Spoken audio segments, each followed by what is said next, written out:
എന്താന്ന് പറയാം. അതായത് നമ്മൾ ചില കോമൺ ആയിട്ടുള്ള കാര്യങ്ങൾ ചോദിക്കും. അത് നിങ്ങളിൽ ആരാണ് അത് എന്നുള്ളത് നിങ്ങൾ ഇത് പൊക്കി കാണിച്ചു. ആരാ ആദ്യം ചോദിക്കാൻ പോകുന്നത്? നിത്യ ചോദിക്കാൻ പോവാണ്. ഓക്കെ, ചോദിച്ചോളൂ. നിങ്ങൾ രണ്ടാളിലും ആരാണ് കൂടുതൽ റൊമാൻറ്റിക്? ആരാണ് കൂടുതൽ റൊമാൻറ്റിക്? എവിടെ കാണിച്ചു? ആൻസർ കാണിച്ചു. ആൻസർ കറക്റ്റ് ആണോ? അതല്ലേ നേരത്തെ പറഞ്ഞ് നിന്റെ റൊമാൻറ്റിക് ഫേസ് ആണ് ഇൻസ്റ്റാഗ്രാം കാണുന്നത്. Okay, next question. നിങ്ങളിലെ ആരാണ് സിനിമ കൂടുതൽ കാണാൻ ഇഷ്ടപ്പെടുന്നത്? ഏറ്റവും കൂടുതൽ മൂവി കാണുന്നത് ആരാണ്? ആഹാ, അയ്യോ, തെറ്റിപ്പോയി. രണ്ടുപേരും പരസ്പരമാണ് പറഞ്ഞത്. കാരണം ഞാനല്ലേ അവളെ കൊണ്ടുപോകുന്നത്, അവളല്ലേ എന്നെ കൊണ്ടുപോകുന്നത്. അല്ല, ഞാൻ വെച്ചെന്റെ ദേവേട്ടൻ രാത്രി മുഴുവൻ ഇരുന്ന് OTT മൂവീസ് കാണും. 3 മണി 4 മണി വരെ. പുള്ളി ഉറങ്ങുന്ന ടൈം ഇപ്പോഴും അമേരിക്കൻ ടൈം മാറിയിട്ടില്ല. ഞാൻ ആ സമയത്ത് ഉറക്കോ ആ ഷൂട്ടൊക്കെ കഴിഞ്ഞാൽ ഞാൻ ഉറങ്ങും. ദേവേട്ടൻ കിടക്കുന്ന 4 മണിക്ക് കണ്ട, എഴുന്നേക്കുന്ന 11 മണി. ഞാൻ സിനിമ കാണാൻ നമ്മൾ വിചാരിക്കാം, സിനിമയല്ല. ദേവേട്ടൻ എന്താ കാണുന്നത്? ഇപ്പൊ പറയണം. കേരളം അറിയാൻ ആഗ്രഹിക്കുന്നു. ദേവേട്ടൻ എന്താണ് കാണുന്നത് ഈ വെളുപ്പിന് 4 മണി വരെ? അശ്വതി റീൽസ് 4 മണി വരെയോ? ഞാൻ വിശ്വസിക്കുന്നില്ല. വല്ലപ്പോഴും ഒരു ഇംഗ്ലീഷ് മൂവി ഞാൻ കാണുന്നേ ഉള്ളൂ. കാരണം മലയാളത്തിനൊക്കെ ഞാൻ കൊണ്ടുപോകണം. അതുകൊണ്ട് ഞാൻ വല്ലപ്പോഴും ഇംഗ്ലീഷ് മൂവി കാണുന്നത്, അത്രേ ഉള്ളൂ. ചേട്ടാ, ഇവർക്ക് വേണ്ടി എപ്പോഴെങ്കിലും നമ്മൾ ഈ ഷോ തീർന്നാലും തീർന്നില്ലെങ്കിലും നമുക്ക് പോയി ആ 3.5 സെന്റ് സ്ഥലം ഒന്ന് കാണാം. എന്റെ ഒരു ആഗ്രഹമാണ്. ജോണി ചേട്ടാ, അതിന്റെ വേറൊരു തമാശ എന്താണെന്നറിയോ? ആ വസ്തു മേടിച്ചതിന്റെ ലോൺ ഞാൻ ഇപ്പോഴും അടച്ചോണ്ടിരിക്കുക. ഞാൻ ഇടയ്ക്കിടയ്ക്ക് ലോൺ അടയ്ക്കുന്ന ഡേറ്റ് ആവുമ്പോ ചോദിക്കും, നിങ്ങൾക്ക് എന്നെ കെട്ടാൻ വല്ല ഉദ്ദേശം ഉണ്ടായിരുന്നു, എന്നെ കൊണ്ട് ഈ ലോൺ എടുപ്പിക്കണമായിരുന്നു. അത് ശരി. അതാണ് ഞാൻ നേരത്തെ പറഞ്ഞത്. ഭയങ്കര പക്ക ബിസിനസ്സുകാരനാണ്. Okay, next question please. നിങ്ങളിൽ ആരാണ് ബാത്റൂം സിംഗർ? മൊത്തത്തിൽ സിംഗർ ഒരാളെ ഉള്ളൂ.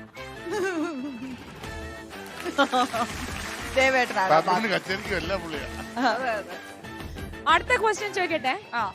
നിങ്ങളിൽ ആർക്കാണ് കൂടുതൽ രഹസ്യങ്ങളൊക്കെ വെക്കാൻ പറ്റുന്നത്? സൂക്ഷിച്ചു വെക്കാൻ പറ്റുന്ന ആർക്കാണ്? രഹസ്യം ഹോൾഡ് ചെയ്യാൻ പറ്റുന്ന ആർക്കാണ്? അതിപ്പോ ഒരു സർപ്രൈസ് ആണെങ്കിലും. രണ്ടുപേരുടെ വിചാരം അവനവനാണെന്നാണ്. അപ്പൊ ഞാൻ പറയാൻ ഒരുപാട് കാര്യങ്ങൾ എന്തൊക്കെ എന്നോട് പറയാനുണ്ട്, ഇനിയും ബാക്കിയുണ്ട്. നമുക്കത് എടുക്കേണ്ടിയിരിക്കുന്നു. അല്ല, ഞാനിപ്പോ പറയാം. നീ എനിക്കൊരു കാര്യം പറയാനുണ്ട്. നീ ഇത് ആരോടും പറയരുത്. പ്രത്യേകിച്ച് ആ ഗോപകുമാറിനോട് പറയുന്നത്. ഗോപകുമാറിന്റെ കോൾ എനിക്ക് വ്യത്യാസം കിട്ടും. എവനെ വിളിച്ചിരുന്നു പറഞ്ഞ കാര്യം അതേപോലെ.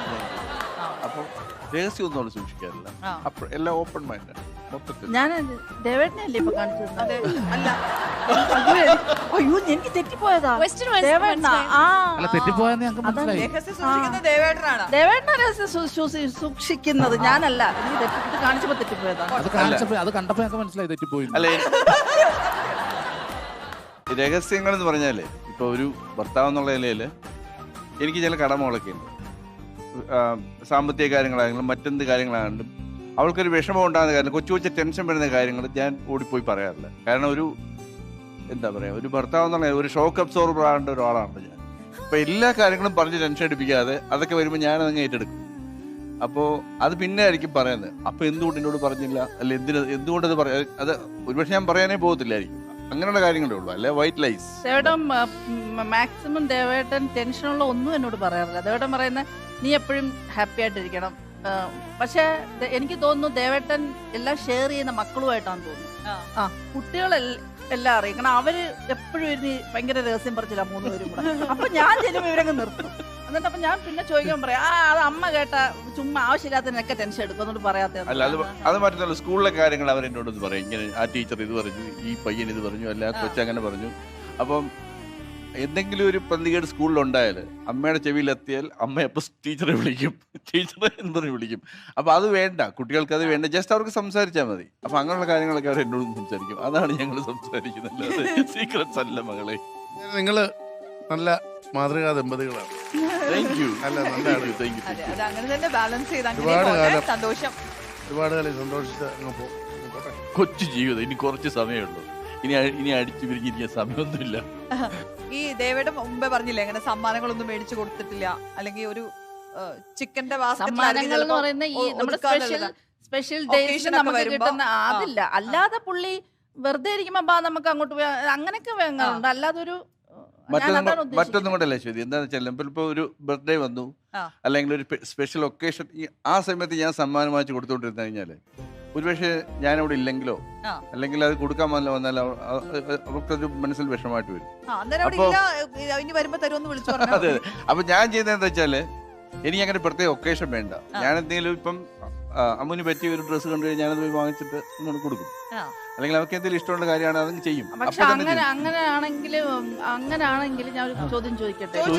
മക്കളുടെ ബർത്ത്ഡേ ഒക്കെ കറക്റ്റ് പുള്ളി അവർക്ക് ഗിഫ്റ്റ് ഒക്കെ വാങ്ങിച്ചു കൊടുക്കും. ഓർത്തു വെച്ചു ഞാൻ പോലും അറിയില്ല ഈ പറഞ്ഞത് സർപ്രൈസ് ആയിട്ട് മക്കളുടെ രണ്ടുപേരുടെ ബർത്ത്ഡേക്ക് ഇത് ചെയ്യുന്നുണ്ട്. അപ്പം ഇത് എന്നെ മനഃപൂർവ്വം ഒഴിവാക്കുന്നതല്ലേ?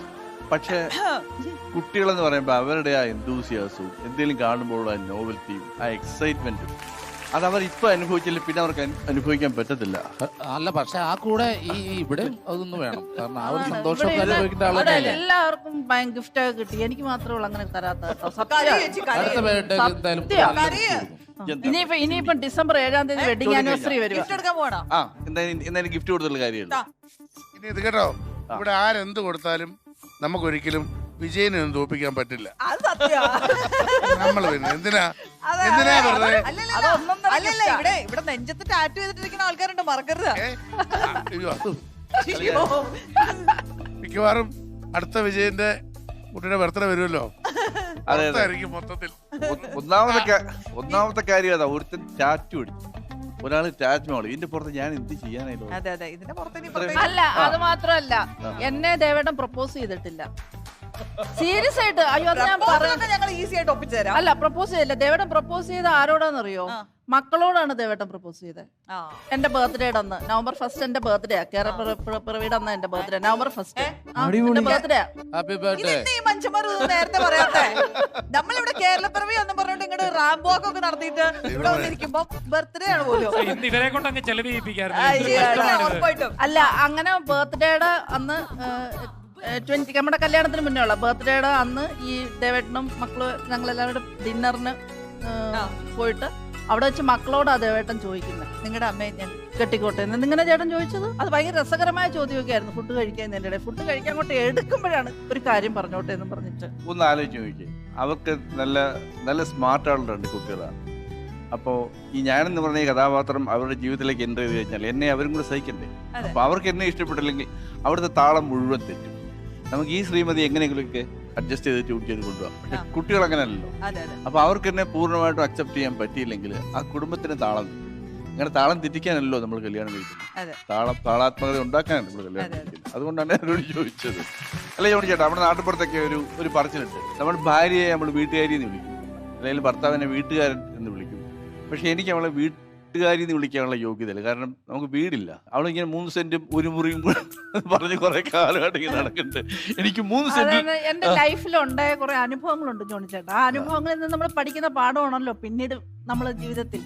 അപ്പം ആ അനുഭവങ്ങളിൽ നിന്ന് ഞാൻ എടുത്തൊരു തീരുമാനം, എന്റെ പേരില് എനിക്ക് 1 മുറിയെങ്കിലും ഒരു സെന്റിലായാലും എന്റെ പേരിൽ എനിക്ക് വേണം. അപ്പോ ഇപ്പോഴത്തെ ലൈഫ് എന്ന് പറയുമ്പോൾ ഫ്ലാറ്റിലാണ് ജീവിക്കുന്നത്. അപ്പൊ ഇതാ എന്റെ വീട്ടുകാരി എന്ന് ചിലപ്പം നാടൻ ഭാഷ പറയണമെന്നുണ്ട്. പക്ഷേ ഇതാ എന്റെ ഫ്ലാറ്റുകാരി എന്ന് എനിക്ക് പറയാൻ പറ്റും. കാരണം വീടില്ല, വീട്ടുകാരി എന്ന് പറയാൻ. അപ്പൊ ഞാൻ ഇങ്ങനെ ആലോചിക്കായിരുന്നു, ഇപ്പൊ കേരളപ്പിറവിയൊക്കെയാണ്, പിന്നെ ഇപ്പം ബർത്ത്ഡേ ആണ്, എന്തെങ്കിലുമൊക്കെ സർപ്രൈസ് കൊടുത്തില്ലെങ്കിൽ എനിക്ക് ഈ വക കാര്യങ്ങൾ വരുമെന്നറിയാം. അപ്പൊ ഞാൻ വിചാരിച്ചു എന്തെങ്കിലും എന്റെ ഭാര്യയ്ക്ക് കൊടുക്കണ്ടേ. കൊടുക്കണം തീർച്ചയായിട്ടും. അപ്പൊ കൊടുക്കുന്നതിന് മുമ്പ് ഞാൻ വിചാരിച്ചു, എന്താ പറയണേ, എന്റെ ഒരു കൊടുക്കുമ്പോൾ ഗിഫ്റ്റ് കൊടുക്കുമ്പോൾ ഈ കൊടുക്കുന്ന ആളെ കുറിച്ചുള്ള ഒരു ഫീലിങ്സ് കൂടെ പറയണമല്ലോ. എന്താ വയലാറിന്റെ ഒരു പാട്ടുള്ളത് ചേട്ടാ, ചന്ദ്രകളഭം ചാർത്തി ഉറങ്ങും തീരം. ഞാൻ പാടിപ്പോയ കുളവാ, അതുകൊണ്ട് ഞാൻ പാടുന്നില്ല. ഇന്ദ്രധനുസിൻ തൂവൽ കൊഴിയും തീരം, ഈ തീരത്തിന് ഒരു ജന്മം കിട്ടുമോ? ഇല്ല, അങ്ങനെ ഒരു പാട്ടല്ലേ? ഈ പാടിയ പാട്ടും ആ സിനിമയും തമ്മിലേ ഒരു റിയൽ എസ്റ്റേറ്റ് ബന്ധമുണ്ട്, കൊട്ടാരം വിൽപ്പനയ്ക്ക്.